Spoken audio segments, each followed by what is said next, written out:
मेरे प्यारे बच्चों, आप सभी का स्वागत है मेरे YouTube channel YS chemistry magic में।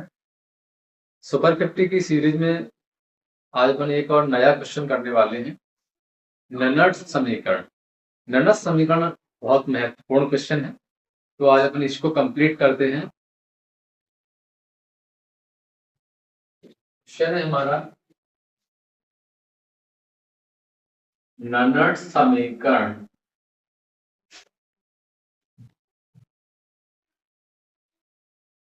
को समझाइए। तो आंसर में आप हेडिंग बनाएंगे ननट्स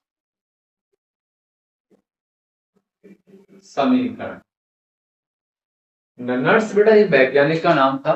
तो ननट्स नामक वैज्ञानिक ने ही इस समीकरण को व्युत्पत्त किया था, उन्होंने इसको बनाया था, इसलिए अपन इसको ननट्स समीकरण कहते हैं। एक बार समझा देता हूँ थोड़ा सा आपको, इसमें डायग्राम की वैसे आवश्यकता नहीं है। जैसे हमारे पास में ये कोई सेल है, ये जो छड़ है, इसमें ये जो इलेक्ट्रोड है, ये आपकी जिंक धातु की है। दोनों छड़ है, दोनों की दोनों छड़ है जिंक धातु। और इसमें जो हमने सॉल्यूशन भरा है, जो विलयन भरा है, वो विलयन हमको इन छड़ों के रिलेटेड भरा है। अगर इसमें जिंक धातु की छड़ है तो इसमें जो सॉल्यूशन भरा जाएगा वो सॉल्यूशन है ZnSO4, जिंक सल्फेट का आपको मिलेगा।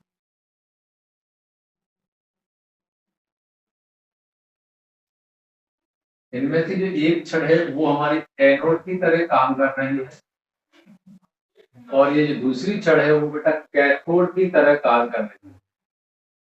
दो छड़े हैं। तो ननर्स नामक वैज्ञानिक ने ये बताया था कि जब किसी सेल में जो विद्युत वाहक बल है, यानी इलेक्ट्रॉन पर विद्युत वाहक बल है, वो और ताप दोनों के, यानी दोनों को समझाने के लिए, दोनों पर सांद्रण के नियम को समझाने के लिए इस समीकरण की व्युत्पत्ति की, और इसीलिए अपने समीकरण को इसी के नाम के अकॉर्डिंग ननट समीकरण बोल देते हैं। तो इस चीज की आप डेफिनेशन बना सकते हैं।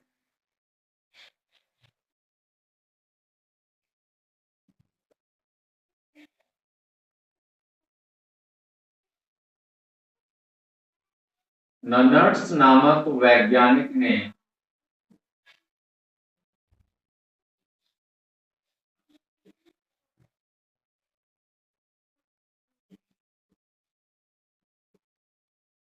इलेक्ट्रोड पर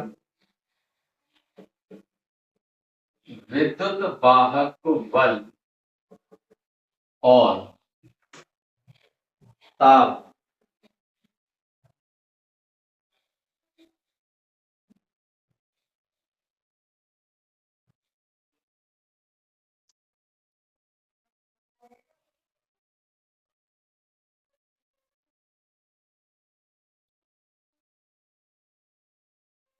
ताप पर सांद्रण के प्रभाव, सांद्रण का मतलब होता है किसी भी चीज का गाढ़ा होना, सांद्रण के प्रभाव को व्यक्त करने का मतलब होता है समझाने के, प्रभाव को व्यक्त करने के लिए एक समीकरण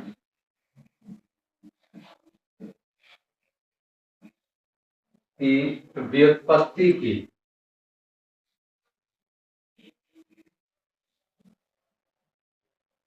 जिसे ननट समीकरण कहते हैं।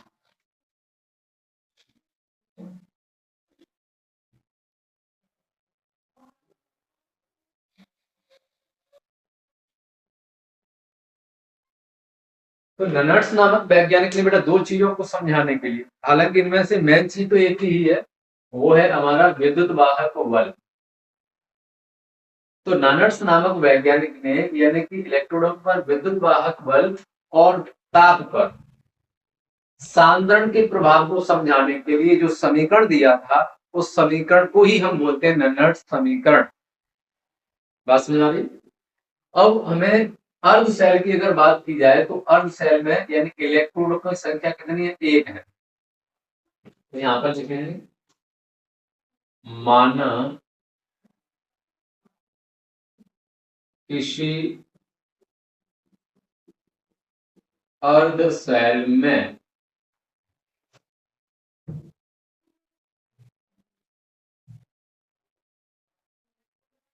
अर्ध सेल m प्लस n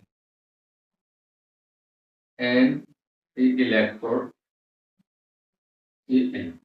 अब ये क्या होता है मैं आपको बता दूं। ये n बना हुआ है, n का मतलब है नंबर ऑफ इलेक्ट्रॉन यानी कि इलेक्ट्रॉनों की संख्या।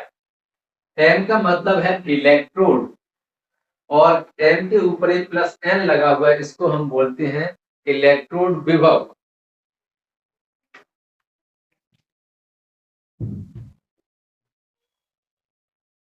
इस डायग्राम की आवश्यकता नहीं, मैं इसको यहां से रफ कर।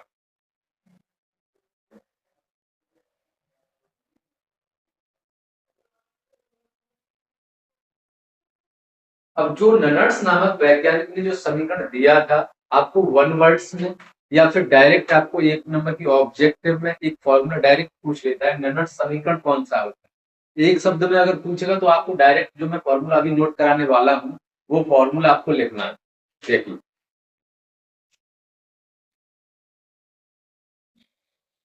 ननर्स समीकरण,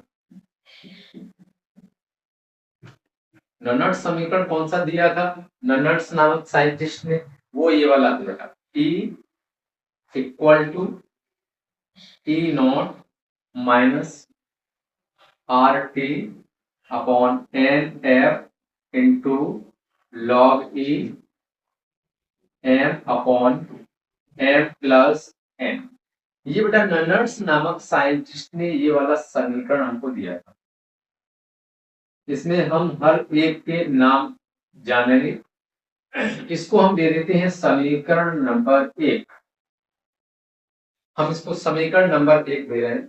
अब हमको ये नाम समझने हैं कि इनको बोलते क्या है। जैसे ई को क्या बोलेंगे? ई नॉट को, आर को, टी को, एन को, एफ को। ये लॉग ई है, ये एम और एन प्लस एन। इनको हम कहते क्या क्या है, तो इनके नाम हमको समझना है। तो आप यहाँ पर सभी के नाम जरूर लिख के आए। यहाँ ई,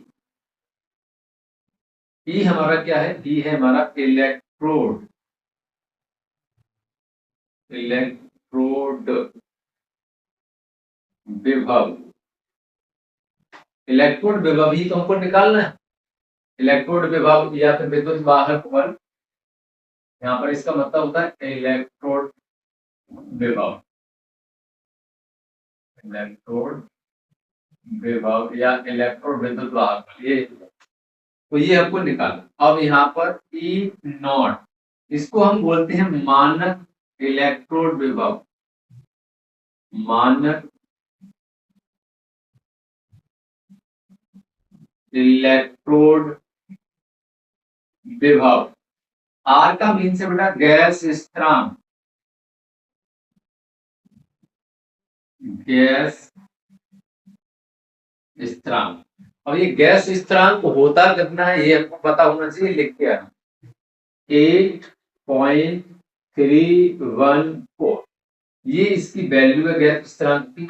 अगर साथ में इसका अगर आप मात्रक लिख रहे हैं तो ठीक है, नहीं लिख रहे हैं तो कोई ऐसी आपत्ति वाली बात नहीं। इसका मात्रक होता है joule into kelvin inverse into mole inverse. ये इसका बेटा मात्रक। अब इसके बाद में बात आती है टी की। तो टी का मतलब होता है परम ताप। ये परम ताप कितना होता है? 298 केल्विन होता है। अब यहाँ पर एन है, एन का मतलब है इलेक्ट्रॉन की संख्या, इलेक्ट्रॉन की संख्या। एफ का मतलब होता है फैराडे संख्या। ये बेटा ऑब्जेक्टिव में आता है, फिजिक्स में भी आता है। फैराडे संख्या, और फैराडे संख्या कितनी है? 96,500 कूलॉम। ये फैराडे की संख्या ऑब्जेक्टिव में भी पूछी जाती है। इसके अलावा यहाँ तक दिख रहा है एम, एम का मतलब है इलेक्ट्रोड,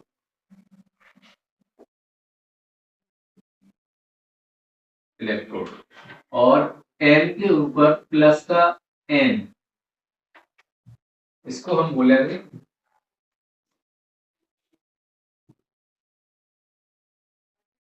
साइड।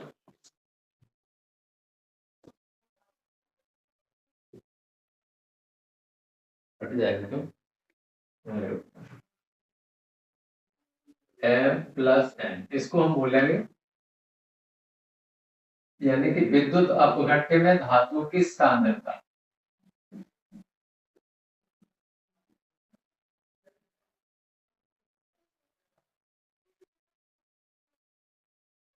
हालांकि धातु की सांद्रता भी आप इतना लिख सकते, तो ये सभी नाम आप लोगों को पता चल। अब आपको क्या करना है कि यहाँ पर समीकरण नंबर 1 में देखिए, यहाँ पर लॉग ई लिखा हुआ है, इस लॉग ई को आपको लॉग 10 में चेंज करना है। तो यहाँ पर लिखेंगे अपन लॉग ई को लॉग 10 में बदलने पर, जब भी लॉग ई को लॉग 10 में बदला जाता है तो उसमें 2.303 का मल्टीप्लाई करना होगा। तो इस चीज को मैं यहाँ पे लिख देता हूं।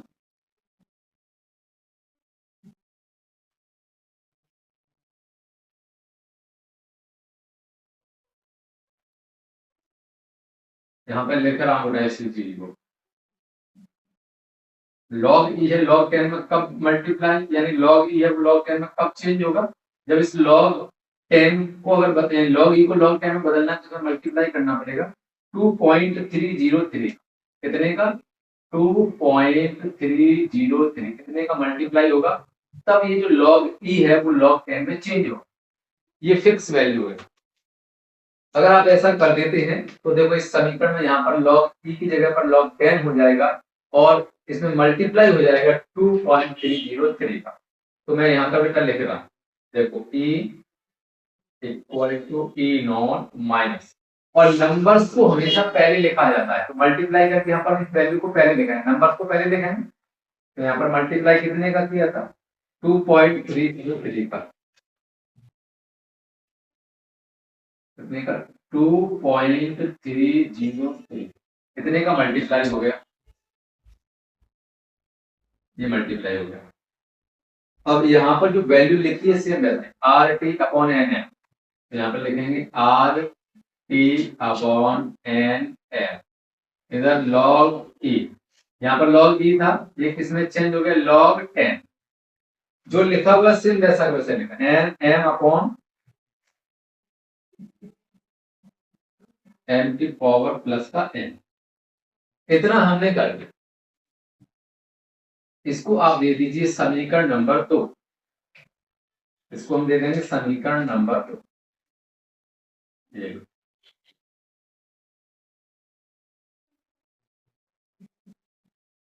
अब हम क्या करें बेटा, देखिए इस समीकरण नंबर 2 में आर का, टी का और एफ का वैल्यू हम यहां से पुट आउट करेंगे। आर की वैल्यू देखो आपको पता है ये रही वैल्यू, टी की वैल्यू ये रही, और एफ की वैल्यू ये रही।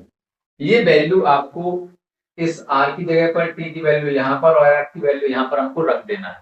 जैसे यहाँ पर रखेंगे क्रॉस मल्टीप्लाई कर देना है, सॉरी यानी कि इसको क्रॉस कर देना है, जहां पर कटा वहां पर को काट देना है, जो बचेगा वही हमारा आंसर हो जाएगा। देखो E equal to E not minus 2.303 into R की वैल्यू बेटा यहाँ से देखिए ये रही, तो 8.314 इंटू टी की वैल्यू देखिए बेटा ये रही, अपॉन में देखिए, अपॉन में यानी कि फैराडे की वैल्यू ये रही, एन लिखा हुआ है तो एन को लिख दीजिए इंटू यहाँ पर लिख दीजिए 96,500, और लॉग 10 की जगह पर लॉग 10 रख दीजिए और m की जगह पर m और m प्लस n। हमको कुछ नहीं करना है, आप इसको कैलकुलेट करके देख लेना, काटने के बाद में जो वैल्यू बचेगी, इसको इसको और इसको और इसको, इन सभी को काट दीजिए। काटने के बाद वैल्यू कितनी बचेगी, देखिए E equal to T not minus, यहाँ पर वैल्यू आएगी 0.059। यहाँ पर डेसिमल में और भी आएगी, हमको 3 अंकों तक ही लेना, अपॉन में स्मॉल एन, इधर लॉग टी किसमें चेंज हो गया था 10 में, यहाँ पर लॉग 10, इधर एन और इसमें लिखना है एन प्लस एन। इतना हमने नोट कर लिया। हमने शुरुआत में एक कंडीशन अप्लाई की थी कि माना किसी अर्ध सेल, तो अर्ध सेल की अगर बात की जाए तो यहाँ पर अगर इलेक्ट्रोड की संख्या अगर देखी जाए तो 1 है। अगर मान चलो कोई सेल है, इस सेल में 2 इलेक्ट्रोड है, अगर अर्ध सेल की बात की जाए तो 1 ही इलेक्ट्रोड हो, तो उस पर यहाँ पर लिखेंगे यदि n बराबर 1 हो, तो यहाँ पर 1 मतलब बस, तो फिर फॉर्मूला बन जाएगा E equal to E not minus 0.059 upon n into में लॉग 10, इधर 1 अपॉन में n प्लस n। ये बेटा हमारा ननट समीकरण सॉल्व हो गया पूरा। तो उम्मीद है कि आपको ये समझ में आया होगा। एक बार इसको दोबारा से देख लीजिए क्योंकि थोड़ा सा लेंथी है, और इसका आप क्रॉस करके देख लें, काट पीट के देख लें, इतना ही है, परेशान नहीं होना। और साथ में आप सभी को नव वर्ष की हार्दिक शुभकामनाएं भाई इस केमिस्ट्री मैजिक की तरफ से। और मैं ये आप लोगों से उम्मीद करता हूं कि आपकी पढ़ाई बहुत बेहतर चल रही होगी, आपने थोड़ी संलीनता को बरकरार रखा होगा और आप रेगुलर आप पढ़ाई अच्छे से कर रहे होंगे, मैं ऐसी उम्मीद कर रहा हूँ। अपनी पढ़ाई को लेकर के बिल्कुल सिंसियर हो जाइए क्योंकि 12th क्लास के एग्जाम बहुत नज़दीक हैं, टाइम आपके पास बिल्कुल भी नहीं है। अपने मित्रों को साथ में लेकर के चलें, उनको भी पढ़ना यानी पढ़ाने के लिए एक दूसरे से डिस्कस करते रहिए, पढ़िए, साथ में पढ़ाइए एक दूसरे को, तो अच्छा तरह से आपका सिलेबस भी कवर होगा। जो भी डाउट है एक दूसरे से पूछते रहिए, अगर कोई डाउट रहे तो आप कमेंट कर दीजिए कि हमें कौन सा क्वेश्चन और चाहिए, वो आप बता दें तो उस पर भी आगे कोई वीडियो जरूर लाएंगे। कोशिश करें कि आपका हर एक डाउट की आपको क्लियर किया जाए। Thank you for watching.